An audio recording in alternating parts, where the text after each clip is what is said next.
नमस्कार दोस्तों, आप सभी का स्वागत है हमारे यूट्यूब चैनल पट्टी की पाठशाला में। आज हम इस वीडियो में देखेंगे एसएससी एमटीएस में पूछे जाने वाले रीजनिंग के महत्वपूर्ण प्रश्नों को। यदि आप एमटीएस का फॉर्म अप्लाई किए हैं तो यह वीडियो आपके लिए अत्यधिक महत्वपूर्ण होगा, इसलिए दोस्तों आप लोग वीडियो को अंत तक जरूर देखना। और दोस्तों, अभी तक आप लोगों ने हमारे चैनल को सब्सक्राइब नहीं किया तो कृपया करके ज़रूर जाकर चैनल को सब्सक्राइब कर लीजिए और बेल आइकन को आल पर जाकर क्लिक कर दीजिए। तो देखिए दोस्तों, यहाँ पर पहला प्रश्न क्या दिया है, यहाँ पर हम देखेंगे तो यहाँ पर हमारे पास पहला प्रश्न दिया है, दी गई आकृति में कितने त्रिभुज हैं। यानी कि दोस्तों यहाँ पर हमारे पास एक आकृति दी हुई है और यहाँ पर हमें बताना है कि टोटल त्रिभुजों की संख्या कितनी है। तो देखिए दोस्तों, आप यहाँ पर देखेंगे तो यहाँ पर आपको सबसे पहले एक ये बड़ा वाला त्रिभुज नज़र आएगा। तो यहाँ पर हम इसमें देखेंगे तो इसमें होगा टोटल 3 त्रिभुज। उसके बाद फिर यहाँ पर हम देखेंगे इसके अंदर तो इसी प्रकार से एक छोटा वाला त्रिभुज दिया है, तो यहाँ पर भी होगा इसमें 3 त्रिभुज। अब उसके बाद इस साइड यानी कि दाहिने साइड देखेंगे तो यहाँ पर भी इसी प्रकार से एक त्रिभुज और दिया है, तो यहाँ पर भी होगा 3 त्रिभुज। तो यहाँ पर दोस्तों अब हम इसे टोटल करेंगे तो टोटल कितना होगा, यहाँ पर इसे टोटल करेंगे तो यहाँ पर हमारे पास होगा 3 3 6 3 9, यानी कि इस आकृति में होगा टोटल 9 त्रिभुज।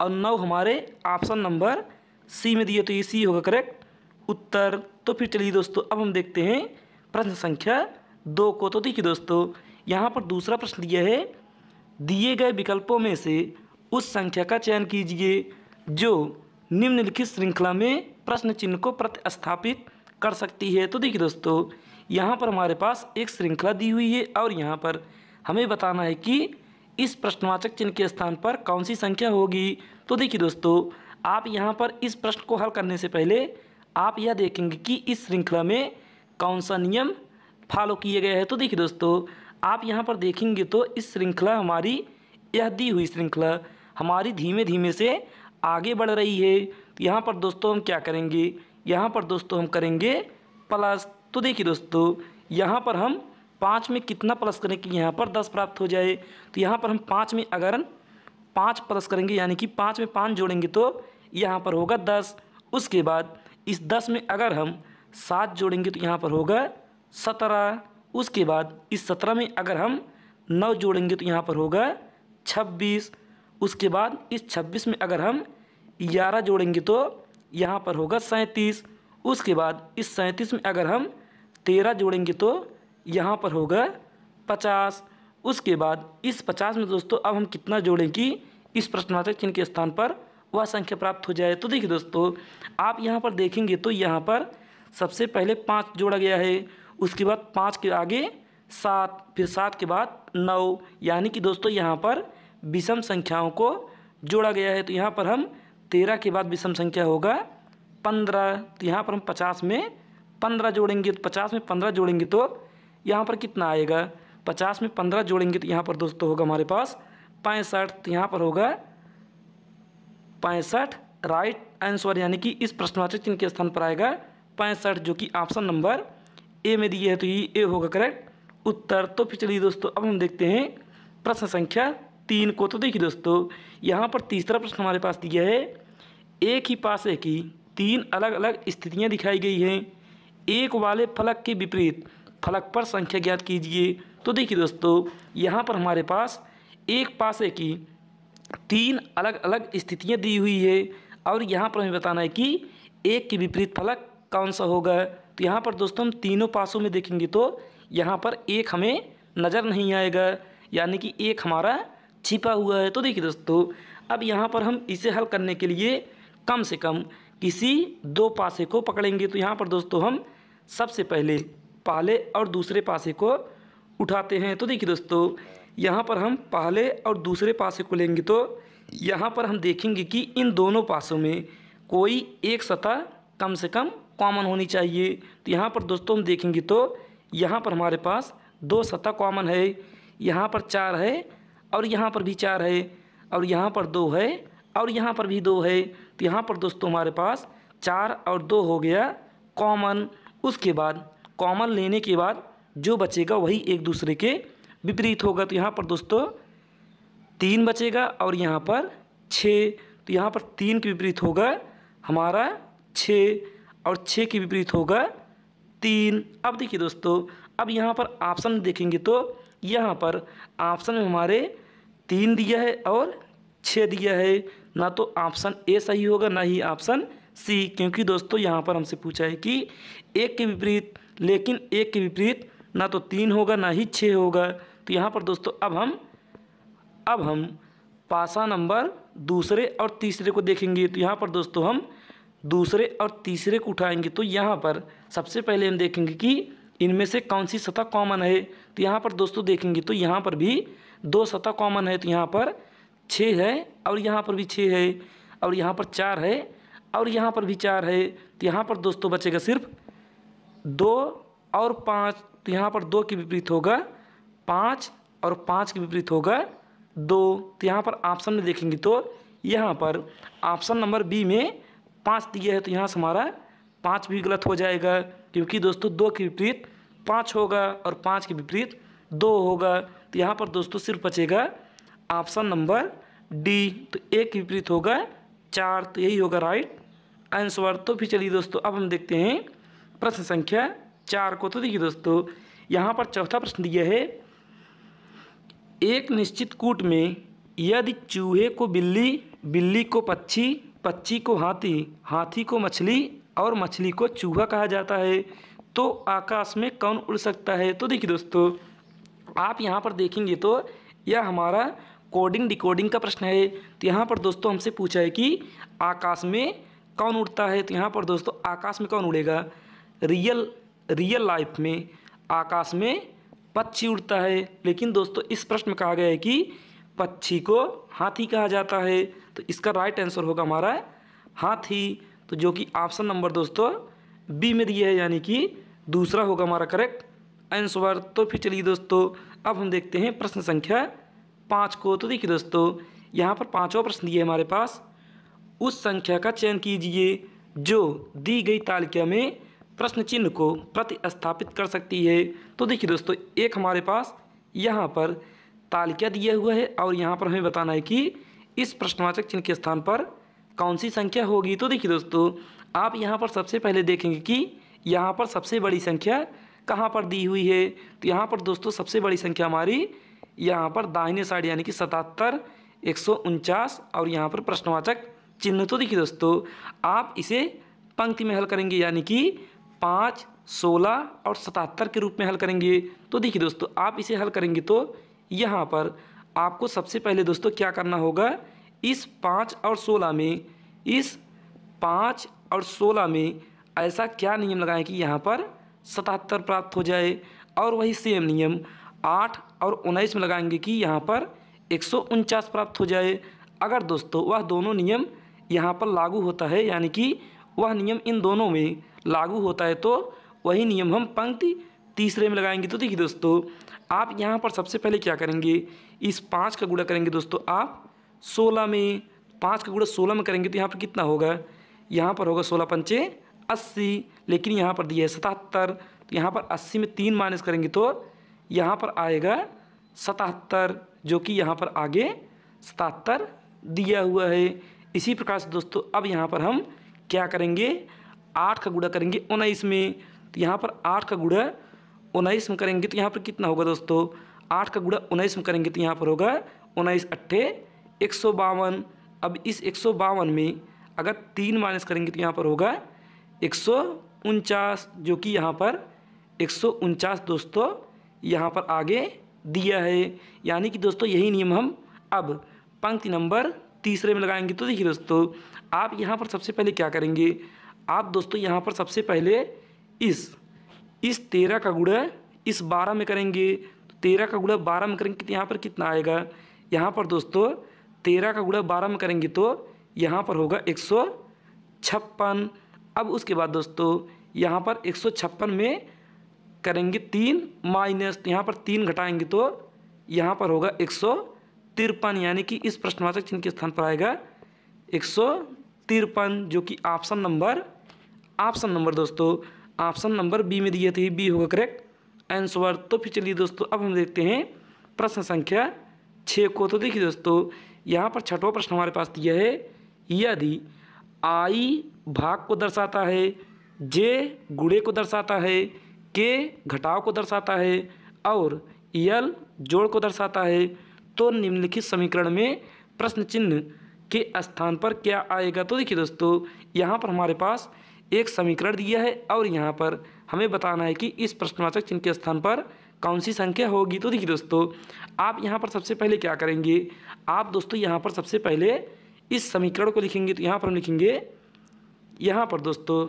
हम सबसे पहले लिखेंगे 35। उसके बाद यहाँ पर आगे दिया है आई दर्शाता है भाग को, तो यहाँ पर करेंगे हम भागे 5। अब दोस्तों यहाँ पर ब्रैकेट को बंद कर देंगे। उसके बाद यहाँ पर दिया जे दर्शाता है गुणे को। उसके बाद आगे यहाँ पर 9 दिया है। उसके बाद यहाँ पर दिया के दर्शाता है माइनस को, तो यहाँ पर -23। उसके बाद यल दर्शाता है जोड़ को, तो यहाँ पर यल के स्थान पर जोड़ और यहाँ पर 39। उसके बाद दोस्तों यहाँ पर फिर के दिया है और के दर्शाता है हमारा माइनस को, तो यहाँ पर माइनस होगा, यहाँ पर के स्थान पर माइनस और फिर ब्रैकेट में होगा 3 और जे के स्थान पर दोस्तों हम लिखेंगे गुणा, तो यहाँ पर गुणा होगा 8 का और ब्रैकेट बंद। अब देखिए दोस्तों, यहाँ पर अब इसे हल करेंगे तो यहाँ पर हम सबसे पहले ब्रैकेट को हल कर सकते हैं।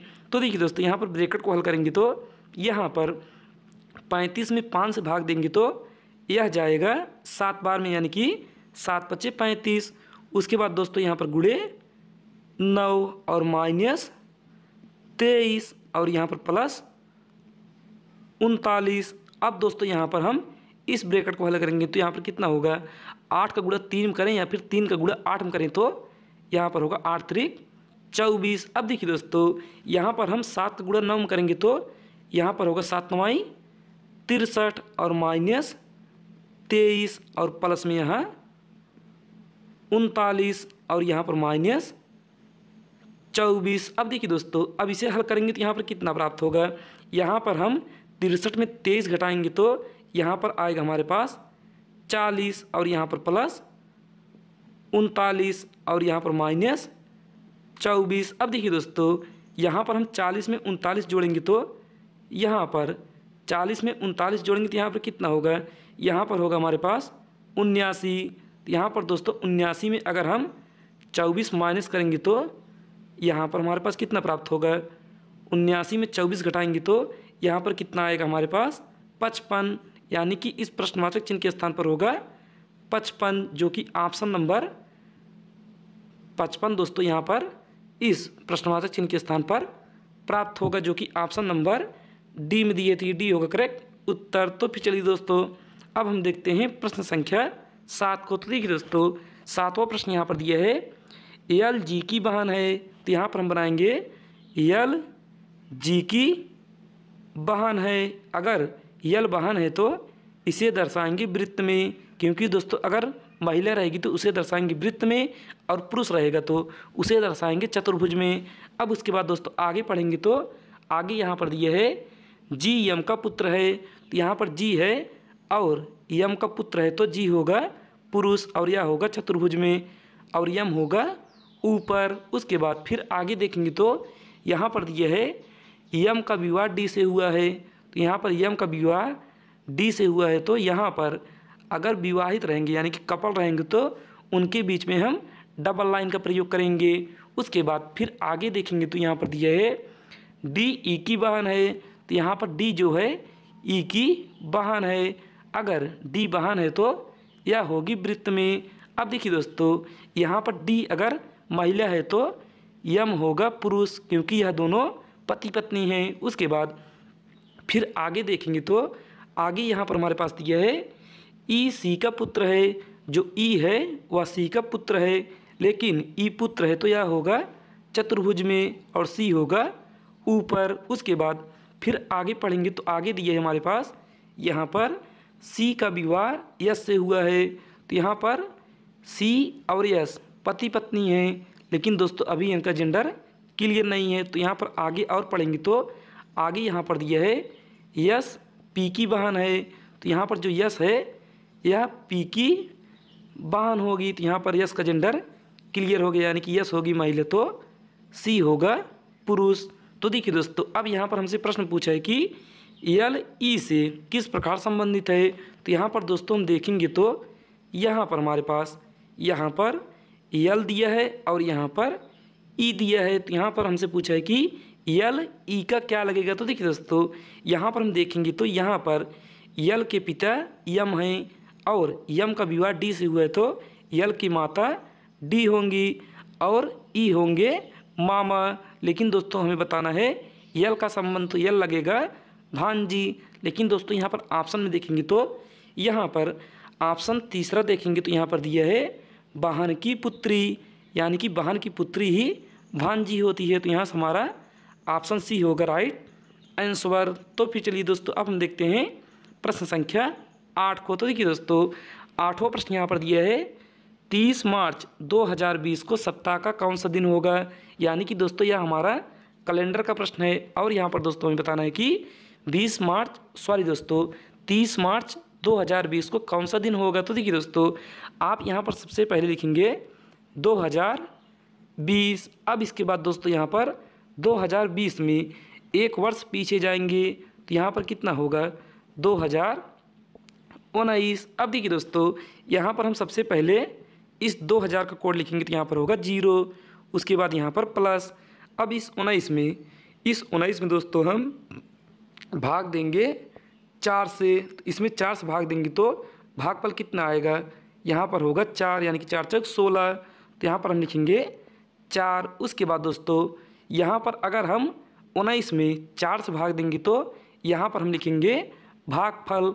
और अगर इस 19 में अगर हम 7 से भाग देंगे तो यहाँ पर लिखेंगे हम शेष फल। तो यहाँ पर 19 में 7 से भाग देंगे तो यह जाएगा 2 बार में और यहाँ पर आएगा 14 और शेष बचेगा 5। तो यहाँ पर प्लस में होगा 5। अब देखिए दोस्तों, यहाँ पर इसे जोड़ेंगे तो यहाँ पर कितना होगा, यहाँ पर 5 में 4 जोड़ेंगे तो यहाँ पर होगा 9। अब देखिए दोस्तों, यहाँ पर हमने 2019 तक का विषम दिन निकाल लिए।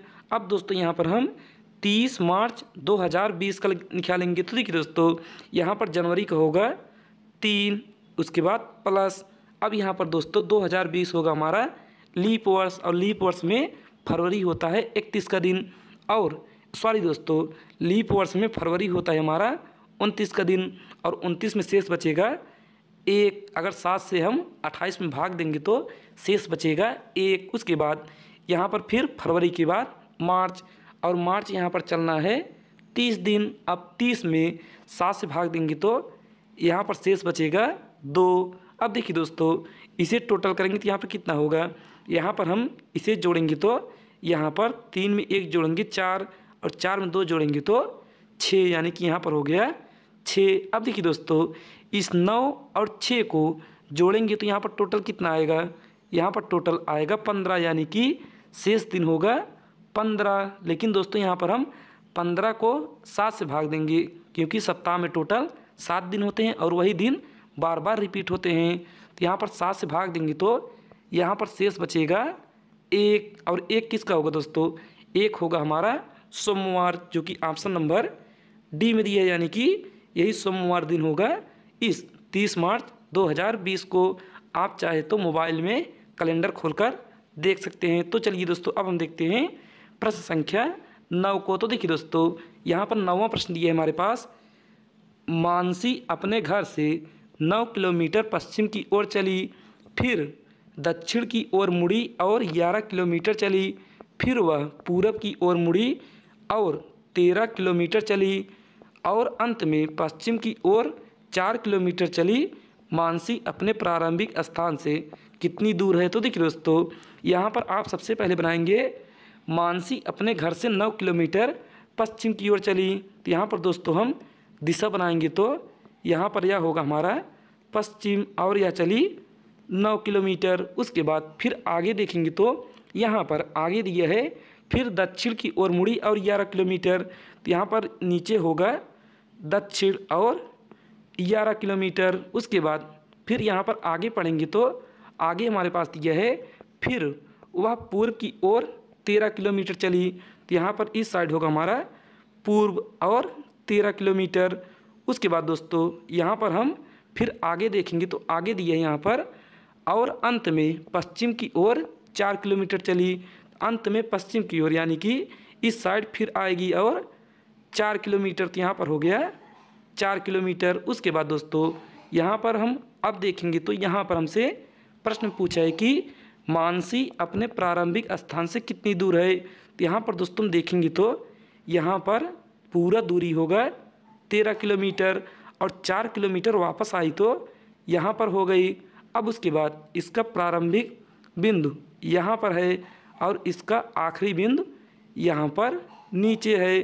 तो देखिए दोस्तों हमें बताना है कि इसका टोटल दूरी कितना चली। तो देखिए दोस्तों यहाँ पर हम देखेंगे तो यहाँ से यहाँ की दूरी कितना होगा, यहाँ से यहाँ की दूरी होगी 11 किलोमीटर, क्योंकि दोस्तों यहाँ पर देखेंगे तो यहाँ पर हमारे पास 11 किलोमीटर दिया हुआ है। तो यहाँ पर होगा राइट आंसर 11 किलोमीटर, जो कि ऑप्शन नंबर ए में दिए थे, ये होगा करेक्ट उत्तर। तो फिर चलिए दोस्तों अब हम देखते हैं प्रश्न संख्या 10 को। तो देखिए दोस्तों 10वां प्रश्न यहाँ पर दिया है, उस व्यन आरेख का चयन कीजिए जो निम्नलिखित वर्गों के बीच संबंध को सबसे अच्छा दर्शाता है। तो देखिए दोस्तों यहाँ पर हमारे पास दिया है भाई कौमा पिता कौमा माता। तो यहाँ पर हम सबसे पहले बनाएंगे भाई का व्यन आरेख। तो यहाँ पर हो गया हमारा भाई। उसके बाद दोस्तों अब यहाँ पर आगे हम पिता का बनाएंगे, लेकिन दोस्तों हम पिता का बनाने से पहले यह देखेंगे कि इसका भाई से कोई संबंध है कि नहीं। तो देखिए दोस्तों यहाँ पर हम देखेंगे तो यहाँ पर कुछ पिता भाई भी होते हैं और कुछ भाई पिता भी होते हैं, तो यहाँ पर होगा कुछ का संबंध। उसके बाद फिर यहाँ पर हम आगे बनाएंगे माता का।